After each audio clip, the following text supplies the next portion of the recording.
The things that Donna Adelson said on the jailhouse phone calls literally have me crawling beneath the sofa with shock. And we're going to talk about it in today's video.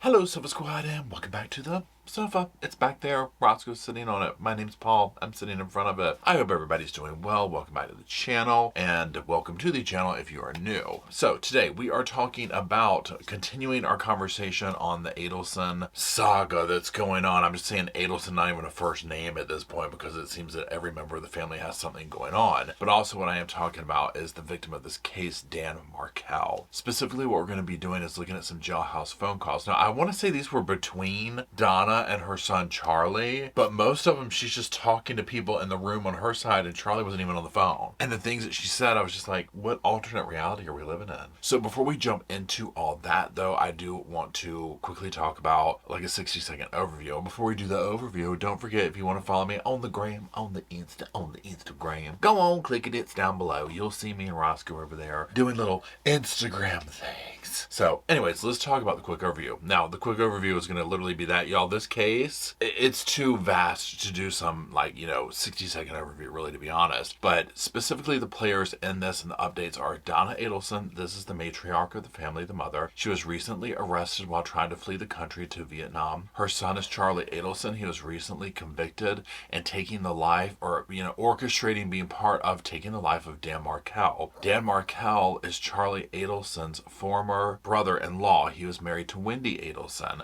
That is Charlie Adelson's sister. That was a whole bunch of different names there. So that is a 60-second overview. These are phone calls that Donna made. Some of them are after Charlie was convicted, and some of them were like during jailhouse phone calls and whatnot, where she is talking to either her husband or people there at the house, and Charlie has either been disconnected from the call and she doesn't realize it, or is just not there, so she's reading text messages. Now, I will say this, some of these calls are hard to understand and interpret, so I'll kind of talk through it a little bit as they go. I'm looking at these from a couple of sources, Court TV and Crime Fix. Crime Fix is from Law and Crime. Go to their channels if you want to hear these without me talking about them and that type thing. There's hours of these, okay? Hours of these phone calls, right? I specifically wanted to focus on text messages that she was reading about Wendy, because I was like, oh, whoa. And the specific things that have landed Donna into direct observation. So that's that. Again, these are just a few snippets from it. Let's go ahead and listen to the first clip. Take a deep breath, Charlie, please. Now, these first ones we're going to listen to are specifically about after the verdict. Honestly, I'm like, I don't know if I'm in a state of shock. Yeah, you're in shock. We're all in shock. Yeah. All in shock. I had a feeling, though, so it's not like, listen, I've been up in Tallahassee for a year and a half. I mean, I got a taste for how big this case was. I had no idea. These people didn't deliberate. We know what happened. They were decided before. They went back, filled out their papers, and came out. That's not a deliberation. It looked at a couple things. They got on it. They probably ate for an hour and then talked about some stuff. Went through this paperwork, filled it out. Okay, so right off the bat there, oftentimes I'm so curious with some of these verdicts that we get, what were they thinking, or, whatever. Hearing what we just heard and what we're about to hear was insight into that, and I'm like, what? From an onlooker, and I get if you're personally involved in it and you're lost in the weeds of the case and you're trying to say I'm innocent and all this kind of stuff, I can see where you would get lost in it. From the outside in looking at it, this evidence, it's again, some of these things, it's why even take it to trial? Yikes, and this is one of them. One thing that I want you to pay attention to is, and just kind of hold this in your thought process as we watch it, is the mother. Donna, remember when Wendy was on the stand and they're like, is she controlling or domineering or whatever? And she's like, no, she's really involved. And after hearing all this, I'm like, controlling is being nice, okay? But you heard her, that wasn't a real verdict. It was already decided, and I'm like, I I don't think so. I don't think so. I think anyone, well, not anyone, but you know what I'm saying? Many people could look at the evidence that was presented and come to the same conclusion as the jury did, right? So it shouldn't be any kind of surprise. But it is surprising to hear them talking where they're kind of surprised by this, you know, and feel like they've been framed and this, that, and the other. You know, it doesn't make sense to me.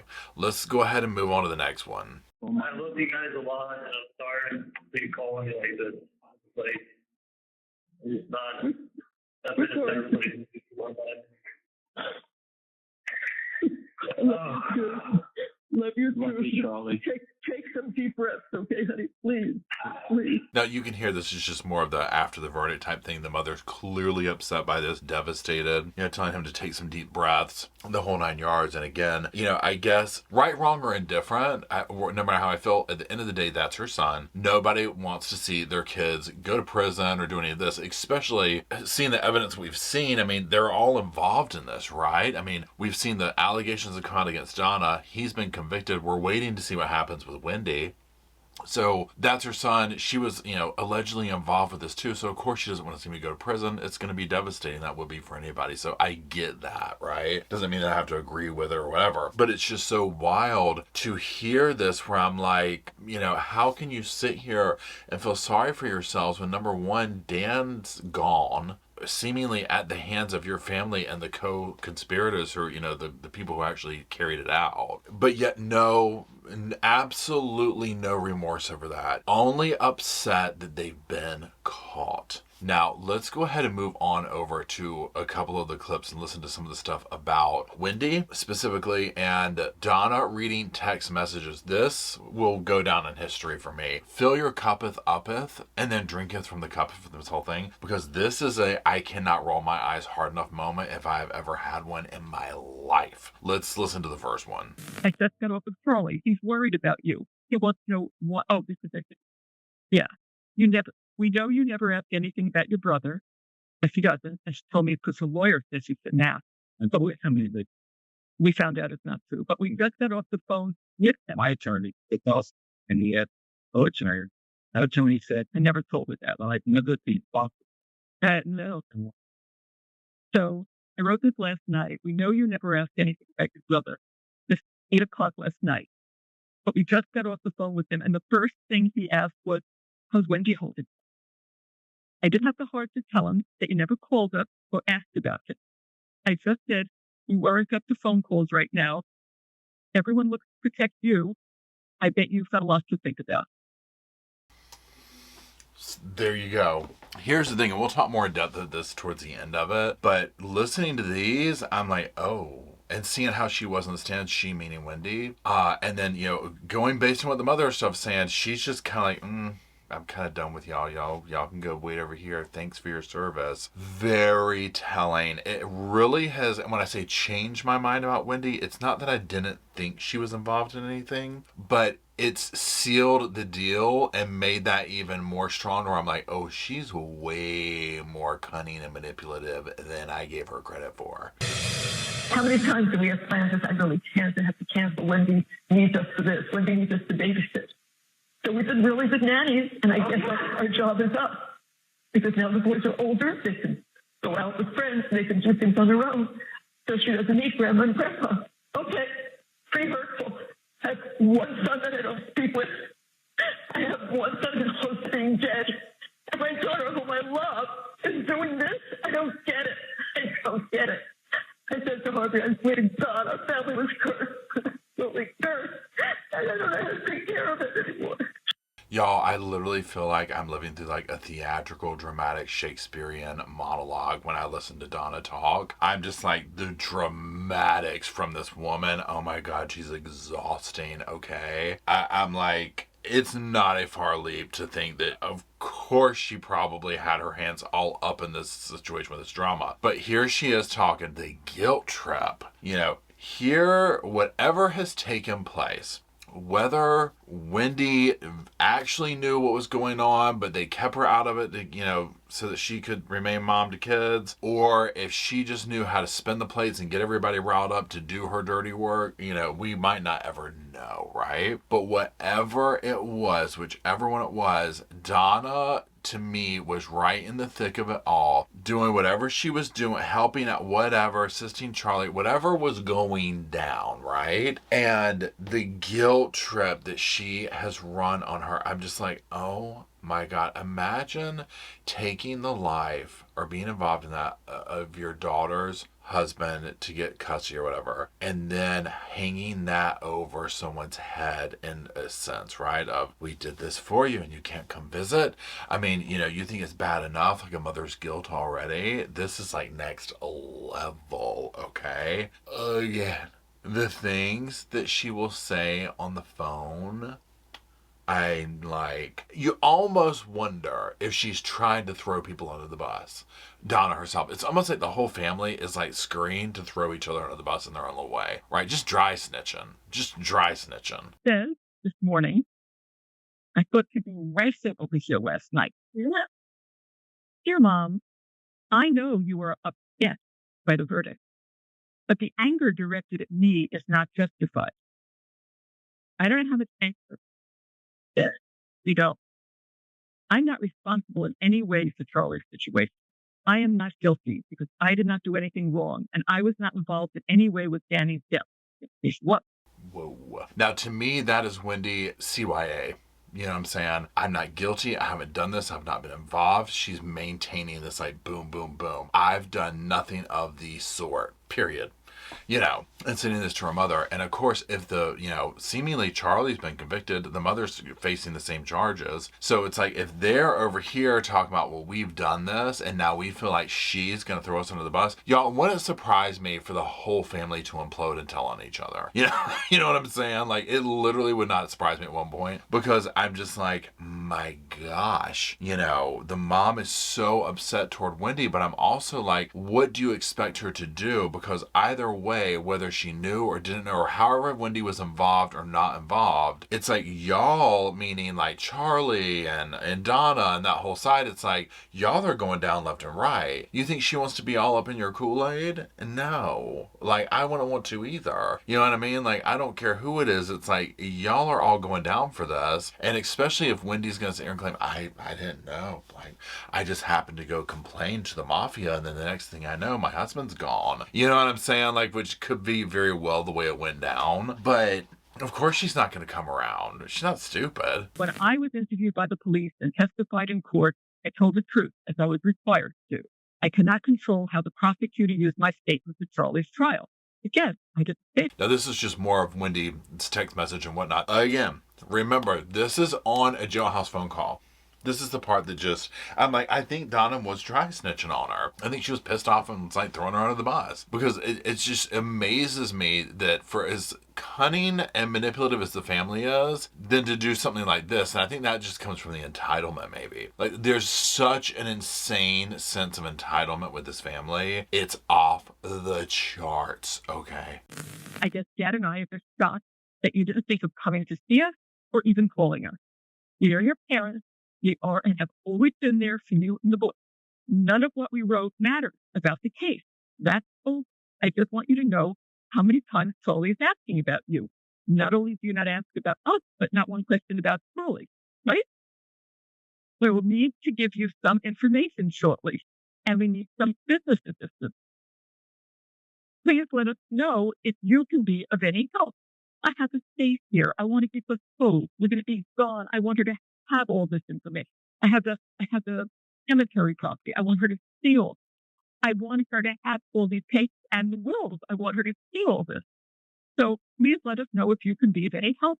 The other thing is the visa, which she would know about. No, I said we need some business. So please let us. I know you want to bring it up and show where everything is. Because it's been tight there. No one's going to know where anything is or who belongs to what. So I would like her to come up there to stay. I don't think that's asking to. It's only 3 hours away. Every time she says, can we do this? Can we come here? Can you do it? Everything. How many times do we have classes? I really. Okay. So remember, Donna was planning to leave the country. Tried to, that's when she got caught. That's why they kind of sped things up to arrest her. She's wanting to kind of pass the torch off to Wendy. Here's this, here's that, here's all these things, so on and so forth, you name it. And clearly Wendy's like, again, Wendy is smart enough to know, it's like, girl, I ain't coming over there. I'm staying far away. Especially if it's, again, I just kind of toggle between these things. If Wendy either sat here and just kept like going around to people like, God, he's so awful, he's so this, until she said it to enough right people that they made something happen, or she actively was part of it. So the jury is still kind of out for me on those two things right there. But again, clearly Wendy knows, y'all are the hot spot. I'm not coming over there. You know what I mean? And again, I don't blame her. One moment, Miss Adelson, please keep your comments to yourself. Let your lawyer argue on your behalf. But she indeed spoke about possibly own life with her husband. It really sounded like she was venting to her husband. I'm fine. I'll see the boys tomorrow night. Now, do I want to go to sleep and not see my son? I do. Okay, so that's a precursor to what we're getting ready to watch, because we're going to watch one from Court TV that has it like, it's better, you can see what it transcribes and whatnot. So this is going to be in just trigger warning. This is her talking about possibly doing something to herself. This is the whole reason why she's on, not the whole reason, but part of it, as to why she's on direct observation, or was, during the hearing and whatnot that they came back for. Depending on when you're watching this, she could be off of it, or it could be years later, I don't know. Anyways, but pay attention to what she says. So in here, you obviously hear her saying, go to sleep, not wake up, see my son, kind of a thing. I'll tell you my thoughts on the validity of it after we listen to it. So let's listen to it, and just be sure to read the screen. If you're not looking at the phone right now, you might want to look at it. Do I want to go to sleep and not see my son? I do. Perfectly honest, I do. And what will we do it? We'll do it together. Leave a note. They'll know when to come and get us. And we'll do it together. The boy. Look, got to make a decision at some point. So after speaking to Dan this morning and knowing what they're thinking up there, I don't know if we'll make it out in time. I really don't.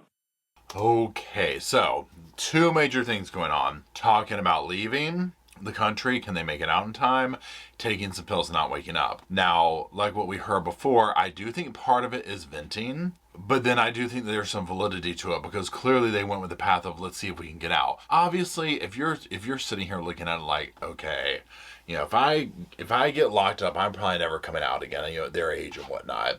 So, where do we go from here? So our options are flee the country, take your own life. Well, most people are not going to want to take their own life, especially someone as entitled as this family. I mean, please, come on. They want to sit here and enjoy this for as long as they can. So, do I think that she's being dramatic? Yes, obviously. But do I think there's some validity to it? Yeah. I think push comes to shove and she gets desperate enough, she would definitely probably do something to herself. I think there's a reason for her to be on direct observation, okay, especially after hearing this, where it's like, look, we'll do it together. So they try and leave the country. That can't happen. She could be like, okay, it's time for me to check out. Let me find the easiest way to do so. So her whole thing of like, oh, that's preposterous.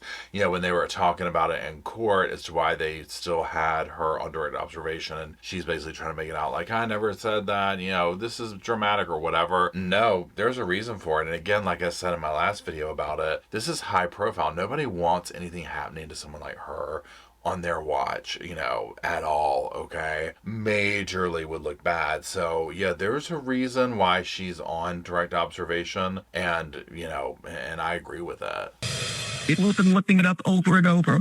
If things change, if there is extradition from Vietnam, because we've looked at all the places. I mean, I could go to Korea and China, but there's no extradition. But we're looking for places where there's no extradition. Now, clearly, plain as day, she is clearly talking about fleeing the country. Okay. So, again, they caught her just in the nick of time, but this right here shows she planned it out and they tried to do it. So who's to say she wouldn't try harming herself? You know what I'm saying? Blows my mind to hear people talking about how they can get out of accountability for taking someone's life. The father of their grandchildren, the father of their grandchildren. Yeah.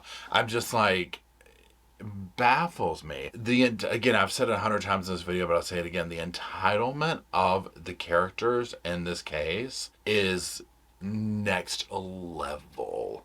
Okay, imagine what this was like, this family was like before all this. Like just in town, bopping and shopping, you know, running errands, dealing with staff at restaurants, stuff like that. I can only imagine. And especially Donna, she just seems like if she doesn't get her way, she's going to strong arm her way into it. But it's like what Catwoman did for her closing with all the lines and the made-for-TV drama of like of all of it, of what she put up. Like what like there will never be another outcome with what she did up there with the pictures being left up there for 5-10 minutes at a time. Like she dumbed it down and put in a bunch of lies, and it was like She dummied it down for a bunch of dummies, and it flew. Yeah, and that's who was buying it, and she put on her Tallahassee show and put on some emails written by somebody else and took segments of the text messages out, and then and then twisted everything around and shoved Wendy's, the white successful girls book that she wrote that she was so proud of while she was visiting Tallahassee. Oh my God, dummied it down for a bunch of dummies. This is what I'm talking about, where I'm just like, these people are just awful. They're just awful. Poor Dan probably had once he got married into this family, he was probably like, oh my God, this is why he probably didn't want the kids there. I mean, look at this, right? This is next level insanity. Zero accountability. Zero. Even in the face of a conviction. And look, I get it. When there's, there are wrongfully convicted people out there, okay? I get this, right? But when you have overwhelming evidence, eyewitnesses, this and that, and then just the behavior alone, before and after and between the players in the case, it's kind of a no-brainer, and it just continues on. I mean, watching Donna in the courtroom and making her comments when they, are talking about her phone calls and, hearing this, they dummied it down for dummies. It's just ooey gooey yucky people. I don't know any other way to say it. Even Roscoe's over here like, Father, I need a nap. So again, here's my thing. There's a reason why she's in jail. There's a reason why she's on direct observation. It's quite clear in here. Yes, I think she was being a little dramatic about that. I want to do something to myself. Yes, I think she was venting. I think all that stuff. But I don't put anything past anybody in this family at this point. Look at what happened to Dan, okay? You can't put anything past them. She tried, she meaning Donna, to flee to Vietnam. They just caught her, like, right at that moment. You know what I'm saying? And so then Wendy, who was steering clear of the family, I'm still, again, I'm just waiting to see what's going to happen with her. She might have played her cards right to where she can just kind of back away from the family and they all go falling down and she's like, thank you, bye, and she's on her merry way. I have a very hard time believing that Donna and Charlie just out of the good of their hearts pulled all this off without Wendy somehow inadvertently or advertently manipulating the situation. I just don't believe that, but again, I wasn't there. I don't know these people. I'm not a professional or anything like that. So, I mean, these are just my sofa opinions. Now, also, when it comes to the fact of Donna discussing these things on a phone call where it's like she's talking to people in the room with her and reading aloud text messages and talking about Wendy and all this. I mean, the part of me is like, she has to be trying to low-key throw Wendy under the bus, on some fashion, right? Because who in their right mind would do this? Who in their right mind would have these conversations with a jailhouse phone call recorded in the background? I mean, seriously. But again, there's also that level of, I think that's the level of entitlement that we're dealing with, is just, they're just used to doing whatever they want to with no repercussions. She probably doesn't even think about basic stuff. She probably doesn't think about how does this work, but they tell you at the beginning of the phone call that's being recorded, and then her disdain for Wendy not even asking about Charlie, it's almost in this way of like, you owe him, and it's like, well, what does she owe him for? You know what I'm saying? Now, again, she could just be simply like, hey, look, your brother's, I mean, my God, he's in jail. You should ask about him. But it's like, he's in jail for orchestrating taking her ex-husband's life. I mean, you do the math on that. So again, I think if there's going to be charges against Wendy, number one, their best thing would be to get Donna to talk, but I don't think Donna's going to do that. Would it shock me if she did? Yeah, it would, because I think no matter what, Donna would not do that because that's her daughter. You know what I'm saying? I think Donna would take it to her grave. If she could definitely say, Wendy knows blank. Wendy has evidence about blank. We discussed this openly with Wendy type thing, but again, I don't think she will. And I don't think Charlie will either, because I think they already would have. I mean, clearly Charlie's still trying to say he's not even guilty. And Donna's saying that everybody's stupid who did convict him. So, I mean, that's where we're starting with, right? So, I want to know your opinion. What do you think? This is the biggest thing. What do you think of Wendy basically just like ghosting them? I mean, that is where I'm just like, whoa, players got played, okay? Secondly, what do you think about Donna having these conversations on the phone? I'm like, girl, how idiot. She's talking about dummies. This right here, I'm like, seriously? I'm eager to see the evidence they have against her. So anyways, if you're still watching, I do greatly appreciate it. Roscoe says thank you. He says that please drop him a sofa in the comment section so that he can now use my arms, because he is tired of that blue sofa behind me. He wants nothing more and nothing less than a brand new one in the comment section for us to march down there and hang out with you and discuss all things true crime. And until we do that, we'll see y'all there.